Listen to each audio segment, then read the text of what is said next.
بسم اللہ الرحمن الرحیم۔ السلام علیکم ڈیئر اسٹوڈنٹس۔ آج آپ انٹرنیشنل ریلیشن کا چیپٹر 34 پڑھیں گے۔ اس میں آپ لبرلزم اینڈ سوشل ڈیموکریسی کو سمجھیں گے۔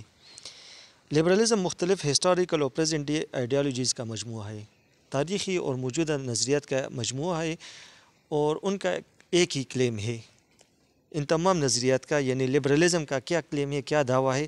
اس کا کہنا یہ ہے کہ گورنمنٹ کا بنیادی مقصد یہ ہے کہ افراد کی آزادی کی حفاظت کرے، انڈیویجول لبرٹی کی بات ہے، اور اسلام نے بھی انسانوں کو آزادی کا حق دیا ہے کہ وہ لا اکراہ فی الدین، کوئی شخص جو ہے نا کسی بھی اپنے مذہب پر عمل کر سکتا ہے، اس کو یہ آزادی حاصل ہے۔ پولیٹیکل پارٹی بنانے کا حق حاصل ہے، اور پرائیویٹ پراپرٹی بنانے کا حق حاصل ہے، کوئی ایسوسیشن بنانے کا حق حاصل ہے، اور یہ تمام رائٹس جو ہے نا universal declaration of human rights اقوام متحدہ میں شامل کی گئی ہے 1948 میں۔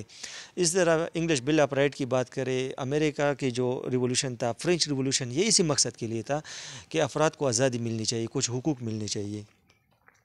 دوسری جنگ عظیم کے بعد لبرلزم اور اس کے کئی شاخے وہ مغرب میں پرومیننٹ اسکول آف تھاٹ بن گئے، نمایاں مکاتب فکر بن گئے، اور لبرلزم نے دنیا کے مختلف سوسائٹیز کو اور مختلف اکانومیز پر اپنا اثر چھوڑا۔ اگر ہم ایشیا کی بات کریں، اسی طرح امریکہ کی، اسی طرح ویسٹ کی، افریقہ کی، تو مختلف جو کنٹیننٹس ہے اس پر اس کا اثر موجود ہے۔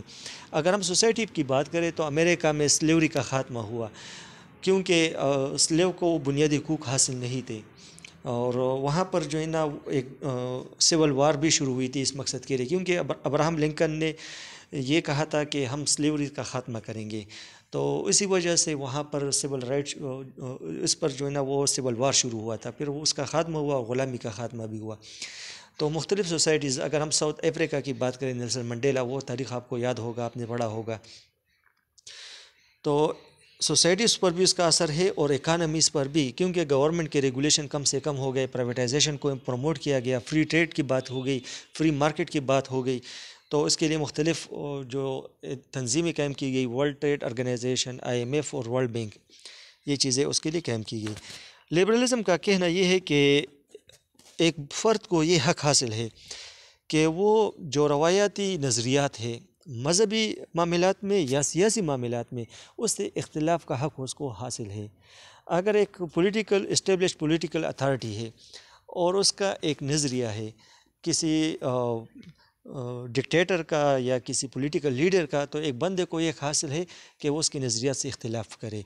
اس طرح اس کا کہنا یہ بھی ہے کہ جو اسٹیبلش اتھارٹیز ہے ریلیجیس میٹر میں، مذہبی پیشوا ہے، اس کا کوئی سوچ ہے، نظریہ ہے، تو ایک فرد کو اس سے اختلاف کرنے کا حق حاصل ہے، ان کا کہنا یہ ہے۔ تو یہ ہم کہہ سکتے ہیں کہ یہ بالکل کنزرویٹزم کے بالکل مخالف ہے۔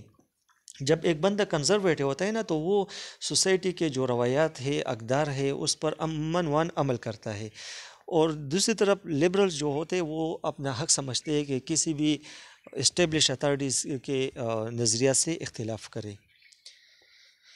اچھا، لبرلزم کا جو فوکس ہے نا وہ اس بات پر ہے کہ on the ability of individuals to structure society, کہ ایک انڈیویجول میں یہ صلاحیت موجود ہے کہ وہ سوسائٹی کو تشکیل دے، مطلب وہ زیادہ فوکس انڈیویجول پر دیتا ہے۔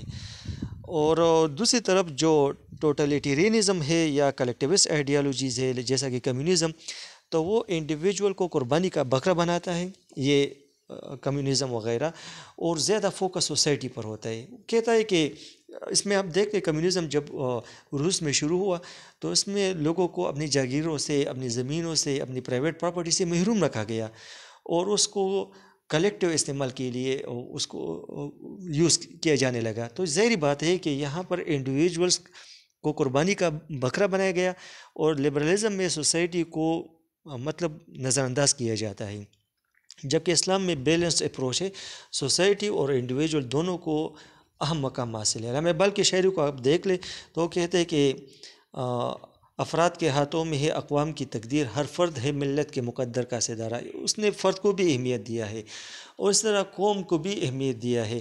اور اس کا شعر میں شہباز شریف کی طرح بھول گیا ہوں، لیکن وہ اس کا ایک دوسرا مصرع ہے کہ موج ہے دریا میں اور بیرونی دریا کچھ نہیں، کچھ اس طرح کا شعر ہے۔ اور پیوستہ رہ شجر سے امید بہار رکھ، یعنی یہ بات ہے کہ انڈیویجول جب سوسائٹی میں ہوگا تو اور سوسائٹی کے جو اصول ہے اس کو فالو کرے گا تو ظاہری بات ہے کہ اس سے سوسائٹی ترقی کرے گا اور انڈیویجول بھی ترقی کرے گا۔ تو سوسائٹی بھی اہم ہے اور انڈیویجول بھی اہم ہے، لیکن لبرلزم میں انڈیویجول پر زیادہ فوکس ہے اور جو کیا ہے کلیکٹیوسٹ آئیڈیالوجیز ہے اس میں سوسائٹی ایز اے ہول کی بات ہوتی ہے۔ لبرل جو ہے نا یہ لفظ لیٹن ورڈ لیبر سے یعنی فری سے لیا گیا ہے، اور لبرل جو تمام قسم کے لبرلز ہیں نا وہ گورنمنٹ کنٹرول کے مقابلے میں آزادی کو ترجیح دیتے ہیں۔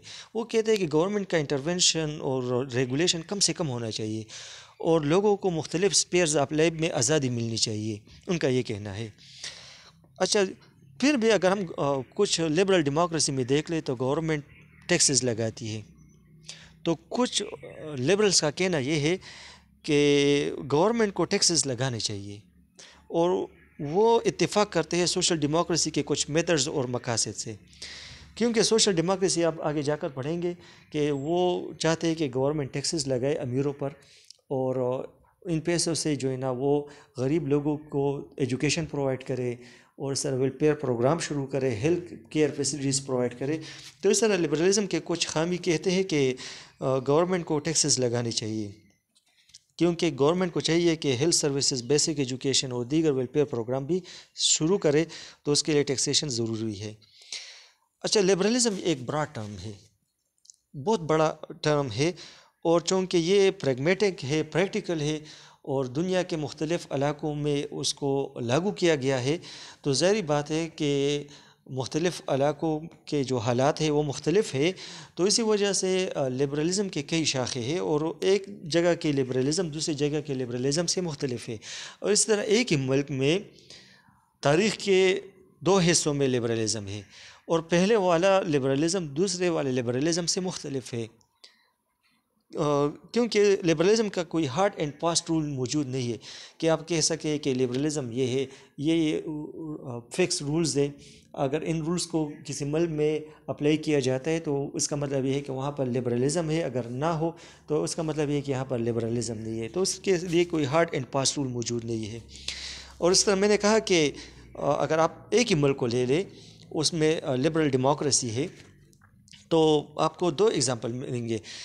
میں ایگزامپل دیتا ہوں امریکہ کی، وہاں پر 1926 یا 29 سے لے کر 1939 تک اکنامک اسٹیگنیشن تھا، ریسیشن تھا، تو حکومت نے کافی زیادہ ٹیکسز لگائے تھے، حالانکہ وہاں پر روزویلٹ وہ لبرل تھا، لبرل ڈیموکریسی ہے۔ تو اس ٹیکس لگانے کا مقصد یہ تھا کہ لوگوں کو جو ہے نا وہ فیسلٹیز پرووائڈ کرے، سوشل ویلفیئر پروگرام اس نے شروع کیے تھے، اور کچھ لبرلز وہ ٹیکس کو ڈیکریز کریں گے۔ اگر ہم رونلڈ ریگن کی بات کریں 1980s میں تو اس نے کافی زیادہ ٹیکسز کو کم کیے تھے، تو آپ کو دونوں سرکمسٹانسز میں مختلف حالات ملیں گے۔ اس طرح مختلف ملکوں میں مختلف حالات ہو سکتے ہیں۔ سم کیسز میں لبرل ڈیموکریسی میں کیا ہوتا ہے، کوازی پبلک اینٹیٹیز کریٹ کیے جاتے ہیں تاکہ وہ ایک سروس پرووائڈ کرے۔ ہمارے یو کے میں بھی 1948 میں نیشنل ہیلتھ سروس پروگرام شروع کیا گیا گورنمنٹ اور پرائیویٹ اداروں کے ساتھ مل کر لوگوں کو ہیلتھ کیئر فیسلٹیز پرووائڈ کرنے کے لیے، تو یہ نیم سرکاری ادارہ تھا، تو گورنمنٹ ایک سروس پرووائڈ کرنے کے لیے نیم سرکاری ادارہ بھی قائم کر سکتا ہے، اس طرح پرائیویٹائزیشن کو بھی پروموٹ کر سکتا ہے، ایک ادارہ ہے اور پبلک سیکٹر ہے اس کو گورنمنٹ پرائیویٹائز کرے تو یہ بھی کر سکتا ہے۔ اس طرح ایک سروس پرووائڈ کرنے کے لیے وہ گورنمنٹ پروگرام کا آغاز بھی کر سکتا ہے، ایک سرکاری ادارہ بھی قائم کر سکتا ہے۔ تو نیو لبرلزم، یہ لبرلزم میں یہ تمام اسپیکٹس آپ کو ملیں گے۔ ہاں، پھر لبرلزم کیا ہے؟ لبرلزم کے کچھ اصول ہے، آپ اس کو دیکھ لیں۔ اس میں یونیورسل ہیومن رائٹس ہے کہ انسانی حقوق کی بات کرتے ہیں کہ ہر انسان کو یہ حق حاصل ہے کہ وہ پرائیویٹ پراپرٹی بنا لے، ایسوسیشن بنا لے، پولیٹیکل رائٹس ہے ووٹ ڈالنے کا حق حاصل ہے، اور دیگر مذہب پر عمل کرنے کا حق حاصل ہے۔ گورنمنٹ کو ٹرانسپیرنٹ ہونا چاہیے، یہ دوسرا اصول ہے۔ عوام کو یہ حق حاصل ہے، رائٹ ٹو انفارمیشن۔ تیسرا پاپولر سورنٹی، کہ لوگوں کے پاس اقتدار اعلیٰ ہونا چاہیے، لوگ اپنے منتخب نمائندوں کو منتخب کریں، پاکستان میں اس طرح ہے موجود ہے۔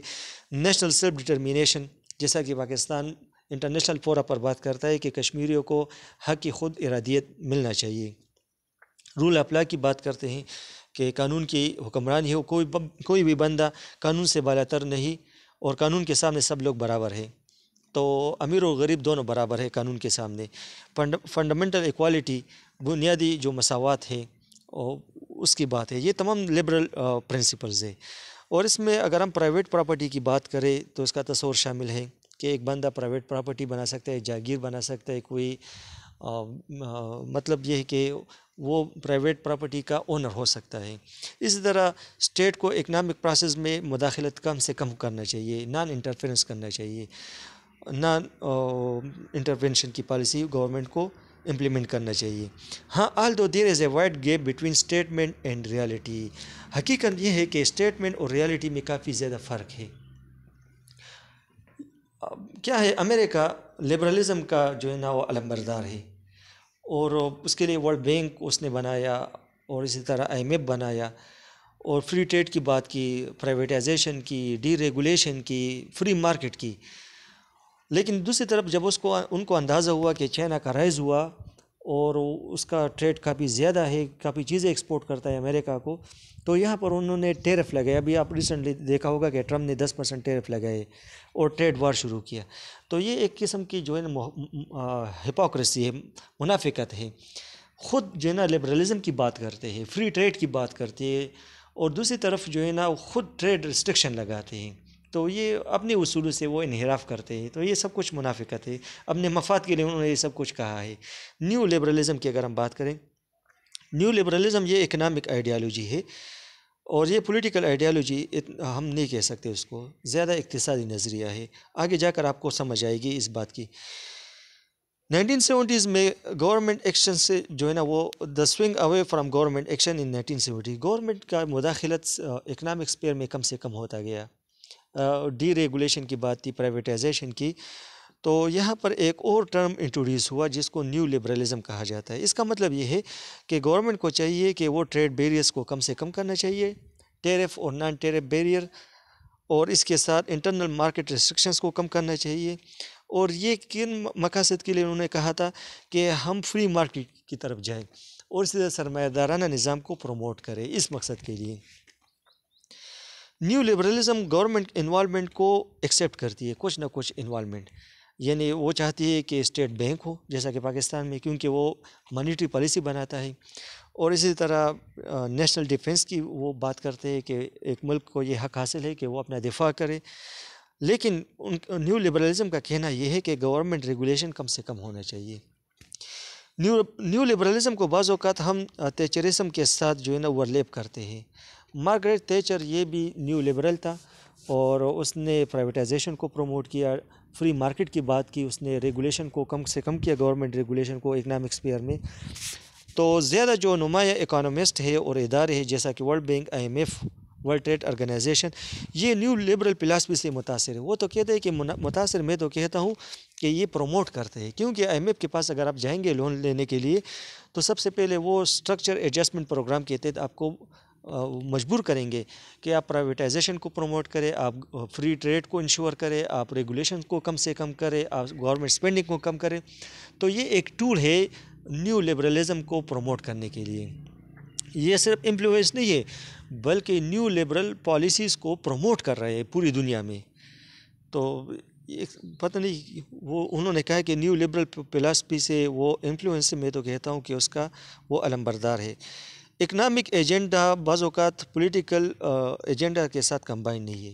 اس کا سمپل مطلب یہ ہے کہ یہ اکنامک آئیڈیالوجی ہے، پولیٹیکل آئیڈیالوجی نہیں ہے. اس کو انہوں نے ایک ایگزامپل دیا ہے کہ چلی میں پینوشی کی حکومت تھی، وہ ڈکٹیٹر تھا، اور وہاں پر انڈیویجول جو لبرٹی تھی وہ بہت کم تھی، اور لوگوں کو بنیادی حقوق سے محروم رکھا گیا تھا. لیکن پھر بھی اس نے پرائیویٹائزیشن کو پروموٹ کیا تھا، گورنمنٹ ریگولیشنز کو کم کیے تھے اکنامک اسپیئر میں. تو اور اسی طرح اگر ہم US کی بات کریں، وہ نیو لبرل تھا ریگن. تو ظاہر بات ہے کہ وہ تو نیو لبرل تھا، تو نیو لبرلزم کو پروموٹ کرنا چاہتا تھا، اور ٹیکسز کو اس نے ڈیکریز کیا، گورنمنٹ جو ریگولیشنز ہے اس کو کم کیا، پرائیویٹائزیشن کو مزید پروموٹ کیا. نیو لبرل جو ہے نا وہ بگ بزنسز کو پروموٹ کرتے ہیں. ان کا کہنا یہ ہے کہ اگر ہم ان کو سپورٹ کریں گے، ان پر کم ٹیکس لگائیں گے تو وہ زیادہ انویسٹمنٹ کریں گے. تو جب انویسٹمنٹ بڑھے گی، روزگار بڑھے گا تو معاشی خوشحالی بڑھے گی، اکنامک گروتھ بڑھے گا. تو ان کا کہنا یہ ہے کہ اگر ہم اس کو پروموٹ کریں گے تو یہ اکنامک گروتھ کا ایک یقینی راستہ ہوگا، اور اس کے ساتھ ٹرکلنگ ڈاؤن اکنامک پراسپیرٹی، اور یہ جو معاشی خوشحالی ہے نا یہ غریبوں تک بھی پہنچے گا، ٹرکلنگ ڈاؤن ہوگا. اس کا مطلب یہ ہے کہ جب کاروبار ہوں گے تو لوگوں کو روزگار کے مواقع ملیں گے تو غریب خوشحال ہوں گے. تو میرا اپنا یہ سوچ ہے، اور آپ نے پڑھا ہوگا کہ گورنمنٹ کو ریگولیٹ کرنا چاہیے، کیونکہ اس سے اکنامک جو انکم انیکوالٹی ہے وہ بڑھے گی. ایک طرف بہت زیادہ لوگ غریب ہوں گے تو دوسری طرف چند لوگوں کے پاس بہت زیادہ ویلتھ ہوگا، تو اس سے جو ہے نا انکم انیکوالٹی بڑھے گی اور ڈسپیرٹی بڑھے گی. یہ آپ کا چیپٹر تھا، چیپٹر 34 تھا آئی تھنک، اور اس میں جو مشکل ہو آپ پوچھ سکتے ہیں. اللہ حافظ.